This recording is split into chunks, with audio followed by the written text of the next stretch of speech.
Hi everybody, welcome back once again. You know it is JJ on JJ's PC Builds. What we're going to be doing right now is we're going to be doing a little hash cap.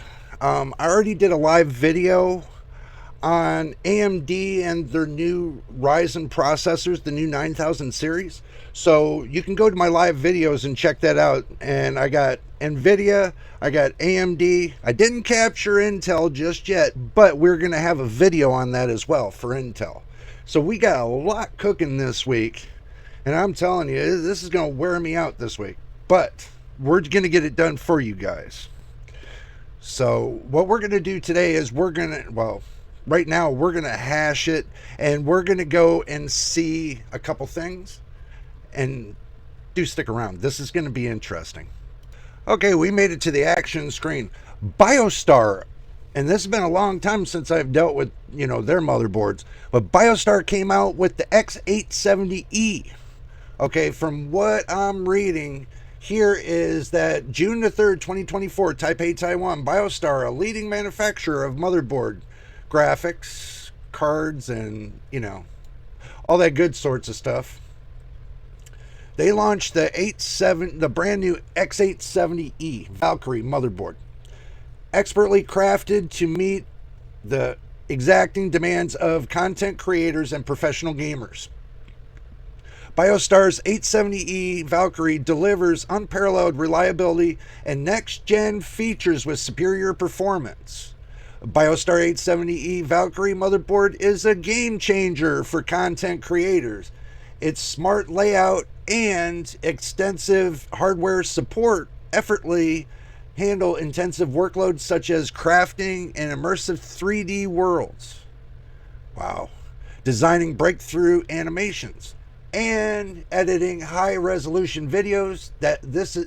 This ensures that creative professionals can bring their visions to life with unmatched precision and efficiency, pushing the boundaries of their work.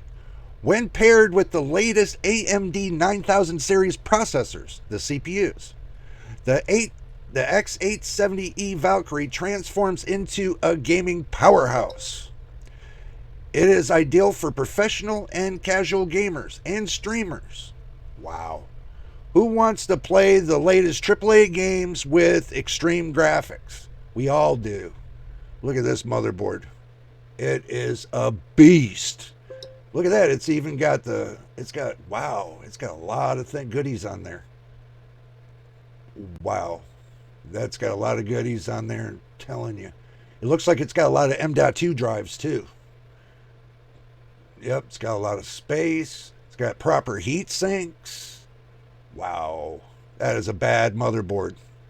So, built around the groundbreaking X870E chip architecture from AMD, the X870E Valkyrie supports AMD Ryzen 7000, 8000, and 9000 series processors on an AMD AM5 platform. It supports 4 DIMM DDR5 memory up to 192 gigabytes and AMD Expo technology, and a robust 22 phase and 110 amp Dr. Moss power design for stable and reliable performance. Furthermore, the X870E Valkyrie includes 2 PCIe 5.0 X16 slots.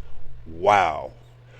1 PCIe 4.0 X16 slot, PCIe 5.0 M.2 slot, and 6 times SATA 3 and multiple M.2 sockets to ensure extensive storage and expansion options. And you guys can pause the video right there if you want to take a look through all the specs that they got going on there. They got a lot of specs in there. Wow. So far I'm seeing, I'm seeing a lot of good things about this. This motherboard seems like it's really going to be a monster. Oh, wow. And it's got BIOS flashback. Looking at the back of it. Here, let me get you a better picture. It's got Wi-Fi support, audio support. It's got 2.5 gigabit Ethernet. Looks like it's got fast. It's got 2 Type-Cs. It's got a DisplayPort HDMI. It's got a smart BIOS. And it's got 3 USB connectors. 3, 4, 5 USB connectors. Wow. I don't know. It looks like it's going to be really good.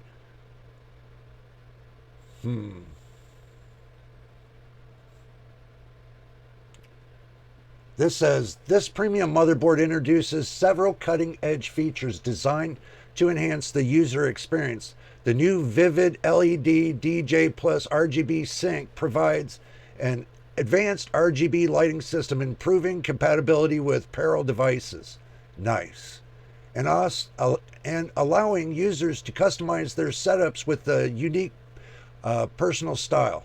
The M.2 Anchor simplifies the installation of M.2 devices with just a gentle press, while the auto installer software automatically installs the necessary drivers on Windows OS, ensuring seamless and user-friendly setup process. Now that's what I'm talking about right there, people.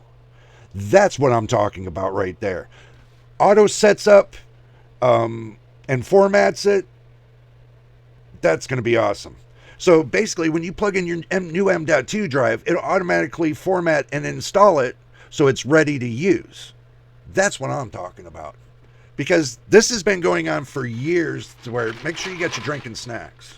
This has been going on for years that everybody has to install their M.2 drive, but fuss with the fact of being able to format the drive and install the GPT boot record onto it. You know, it's always, and even back then when it was master boot record, you know, you have to do all that separately and everything else. But from what they're saying, it looks like it's going to automatically have the program in there to do it itself. So you don't have to go in there anymore fussing with the fact of when you install an M.2 drive that, you know, you got to fuss with it to get it formatted and get it all set and ready to be used. So if that's the case, if that's what they're saying, that's going to be a game changer. That's what I wanted to recognize. Additional features include USB PD charging, finally, via USB Type-C interface offering fast charging speeds and intelligent power management. With Wi-Fi 7, not 6, Wi-Fi 7 support, users can enjoy lower latency and improved performance across 3 frequency bands. Wow. 3 frequency? Usually you're going over 2. It's the 2.5 and the 5. But it looks like they're going the 2.5, the 5, and the 7. So that's going to be nice. The motherboard also supports USB 4.0. Maximum data transmission speeds up to 40 gigabits per second. Guess what, guys? I'm going to be looking for this kind of motherboard. This is going to be the motherboard I'm looking for, because when I'm doing my videos, my camera is hooked up to the USB 3.0. Okay, I'm going to be looking for that USB 4.0, especially at 40 gigabits per second. It's definitely going to make the camera say, you know what, bring it, bring it. That kind of motherboard is just going to say bring it all day long, and that's going to be nice. Okay, so for connectivity, the X870E Valkyrie offers an impressive array of options. 2x rear USB 4.0 Type-C ports with DP DisplayPort, 8x rear USB 3.2 Gen 2 Type A ports, and support for Wi-Fi 6, 6E, and 7. My bad, it wasn't the 2.5 and the 5. It's the Wi-Fi 6, the Wi-Fi 6E, and the Wi-Fi 7 modules. It also features HDMI 2.1. There it is. Nice. And DisplayPort 1.4 graphic output options. Well, if you got a discrete graphics card, that's something you're probably not going to worry about. So, but unless you use it, it's still not a bad option. Along with a smart BIOS update button and a smart BIOS update USB port. Nice. The inclusion of a 2.5 GBE LAN, we talked about that, makes it ideal for large-scale data transfers, offering significantly faster transmission speeds than traditional 1 GBE LAN. So you get 2.5 gigabits per second compared to the 1 gigabit per second per se in the old motherboards. But my motherboard here is 2.5 gigabits per second anyway, so I would have loved to seen them put the 10 gigabits per second for the LAN, the 10 gigabits. I would have loved to see them do that. That would have been another game changer. So, but you get what you get, I guess. The X870E Valkyrie is equipped with a Realtek RTL 8125B 2 the LAN, Realtek ALC 1220 7.1 channel high definition audio, and comprehensive range of internal I/O options. This makes it a versatile and powerful choice for both content creators and gamers, providing the connectivity and performance needed for demanding tasks, edge gen AI computing, and immersed gaming experience. BioStar is excited to bring this innovative motherboard to the market, empowering the users to unleash their creativity and achieve their unparalleled performance. Wow. So that's what it comes down to, everybody. That looks like it's going to be a beast of a motherboard. They're saying you can use the 7000 series, the 8000 series, and the 9000 series processors. And you know it's going to have an update to the, what do you call it? I always forget the name, and you know it's XMP. Everybody calls it XMP, but I'm going to call it XMP. But you know it's not XMP. It's that other name. I mean, because I'm used to DOCP and XMP, that new name. I'm just floating in my mind. But you know what I'm talking about. So, you know, looking at it, I mean,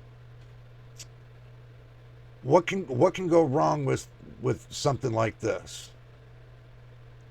Only thing that, you know, would concern me would be the fact of populating your X16 graphics card at PCIe 4.0 X16 and populating the M.2 drive, you know, in the first slot, and hopefully it doesn't take away lanes from the graphics card. Hopefully the graphics card can run at X16, and hopefully the 4.0 M.2 drive 4.0, let's say 4.0, runs at X4 like it's supposed to, where they both run full bore at the same time.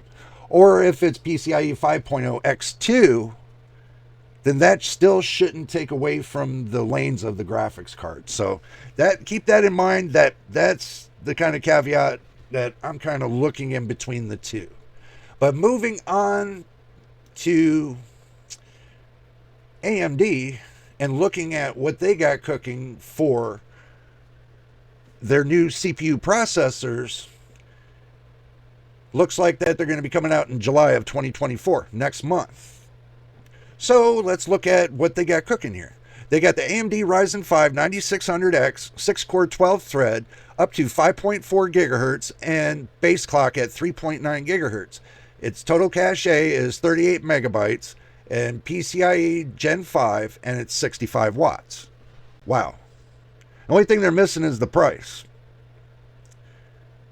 So if the price is going to be good, and it's going to be better than the prices that they have on AM4, then it might be a solution for AM to go up to AM5. Just keep that in mind. If you haven't bought anything just yet, and you're still waiting to see what the prices are going to be for these processors, and you already got an AM5 motherboard, I hate to tell you, these processors will work in your AM5 motherboard. They're supposed to work in all AM5 motherboards. From what I'm hearing, these 9000 processors are supposed to work in any one of them. The 600, there is no 700, but the 600 and 800. I don't know why they didn't do the 700. That is just puzzling me. Moving on. Ryzen 7 9700X, 8-core, 16 threads, 3.8 base clock, 3.8 gigahertz, that is, base clock, up to 5.5 gigahertz boost clock. Okay, so you got 4, 5, 6, and 7. They're only going up in 100 megahertz each one. So, okay, so let's get back to it. It's got 40 megabytes of total cache. It's a Gen 5 PCIe, 65 watts. Not too bad. Hopefully the price ain't going to be bad neither. This one right here, the 9700X, I have a feeling about this. I don't know what the feeling is, but, you know, with the amount of cache it's got. Because if you look at most of your normal processors, they have 32 megs of total cache. Well, no, 36 with total cache. It's usually 32 with L3. So, I don't know. Might be a good one. At 65 watts, you push it up to, let's say, less than 88 watts. I think you'll be all right. Moving on. Ryzen 9 9900X, 12-core, 24 threads. Base clock of 4.4 gigahertz, up to 5.6 gigahertz boost clock. It has a total cache of 76 megs. It's a PCIe Gen 5, 120 watts. So you can look at about 120 watts. If you can undervolt that too down to 88 watts. I always say that's the magic number for me, 88 watts. My processor that I got now runs at 71 watts, but I get all the performance I want. But at 88 watts, you can keep it the temperature down and everything at normal and still get the boost clocks. That's the good thing. When I dropped the amount of when I undervolted and brought the voltage down, it brought full tilt on the frequency, the CPU frequency. So it pushes it right from 3.6 at base clock all the way up to 4.650. So it goes from the minimal to the maximum. How else can I tell you if it's good or bad? I can tell you I'm enjoying the processor I have, but looking at this, looks like it's even more. And they got the Ryzen 9 9950X, 16-core, 32 thread, 4.3 gigahertz base clock. And do remember, sometimes you can bring the base clock up to, if it's down at 4.3, you can move your base clock up to 4.4 gigahertz if you want to, or you can move it up to 4.5. Depending on what you want to do. If you want to keep the heat down and stuff, you know, you can. If you look at it, the base clock, I bet you I can bring the base clock all the way down, probably, if it allows it, down to 3.7 gigahertz. That way when you idle at low power, that the processor stays at a low amount of watts, you can bring your wattage down that way, and then let it boost all the way up to 5.7 gigahertz. Not too bad. Total cache is 80 megabytes, depending on how they got it split. PCIe Gen 5, 170 watts.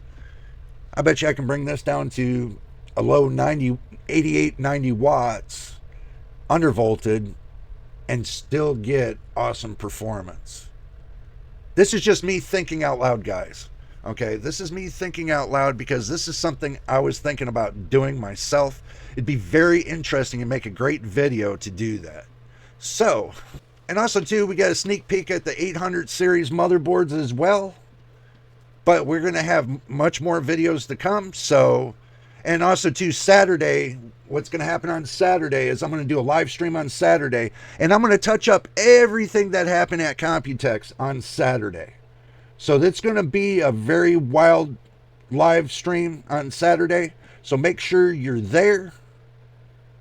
But we're going to end the video right here. And if this is your first time here, subscribe. So that way you can help us out. We're trying to get to millions of subscribers, but we're trying to get to the 500 subscriber mark right now. And also to put a positive like on this video if you really liked it, which would be more appreciated. It tells YouTube to put us out there so we can get more subscribers. And also to don't forget to hit that notification bell so you know when I post the next video. But you got to make sure you subscribe so you know when I post the next video. But until the next time in the next video, guys, we will see you on the next one.